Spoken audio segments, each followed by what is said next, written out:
Thank you, Mr. President. We express our appreciation for convening the 2025 Partnership Forum. We are convinced that ECOSOC's agenda is even more relevant and urgent now, given the complex landscape of global challenges. Therefore, forging innovative partnerships aimed at mobilizing commitments and advancing the SDGs while addressing these challenges is absolutely imperative. On its part, by fostering result-based partnerships, India has been contributing consistently towards issues related to sustainable development, poverty eradication, digital and social equity. These include 1. Focusing on the concerns of the most vulnerable and empowering women and youth with the aim of leaving no one behind. 2.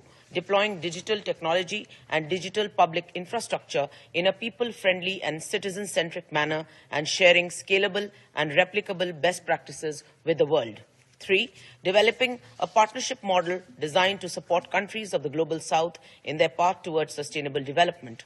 The India-UN Development Partnership Fund is an example where, in collaboration with UN agencies, India supports projects in developing countries, including LDCs, LLDCs, and SIDS. 4. Contributing to global climate partnership through initiatives such as the International Solar Alliance, Coalition for Disaster Resilient Infrastructure, and Global Biofuel Alliance. 5. Leveraging its thriving STI ecosystem to trigger transformative changes and sustain science-driven solutions. India's contributions to global STI initiatives such as the Technology Facilitation Mechanism and Global Pilot Program on STI for SDGs of the UN underscore its dedication to international cooperation. 6.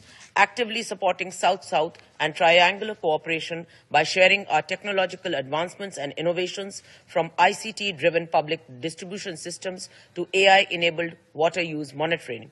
In conclusion, I would like to reiterate the continued support of my delegation in galvanizing meaningful partnerships that promote resilience, sustainable growth, and inclusive development. I thank you.